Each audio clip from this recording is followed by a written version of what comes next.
Bonsoir. Ce soir, c'est mamie qui raconte.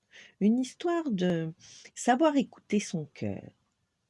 Jasmine se souvient du défilé des prétendants qui se présentent au palais afin de l'épouser. Bien sûr, ils estimaient chacun être le mari idéal pour la belle princesse.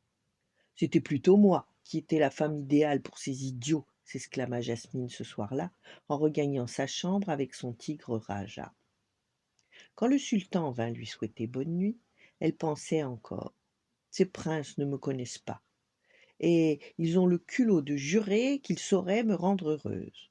Ce sont des imposteurs. Mais il faut bien que tu finisses par trouver un mari, Jasmine, répondait le sultan.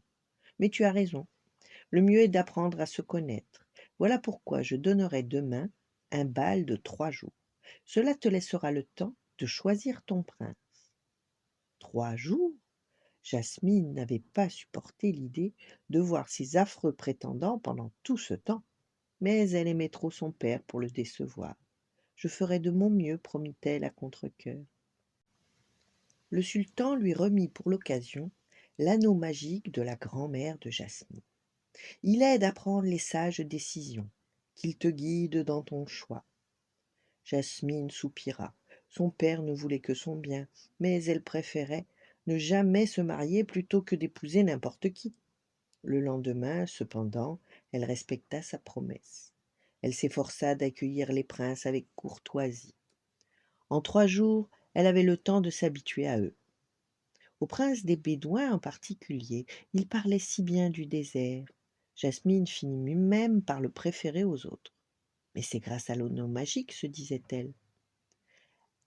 Elle lui avait réservé toutes ses danses et avait décidé d'accepter de le revoir après le bal. Elle avait voulu le lui annoncer, mais derrière la porte, elle l'avait entendu dire à son valet qu'il repartirait dans le désert. « Vous ne voulez pas vous fiancer? La princesse Jasmine va avoir de la peine. Tant pis, moi j'ai besoin d'aventure. Filons vite avant qu'elle nous voie. » Jasmine avait retenu ses larmes, comme elle s'était trompée. « Père, je n'aime aucun de ces princes, » avait-elle déclaré plus tard au sultan. « J'ai failli me laisser aveugler à force de les écouter. Je vous rends l'anneau magique.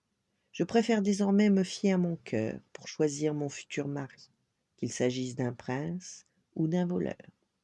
Voilà, bonne nuit, faites de beaux rêves et à demain. »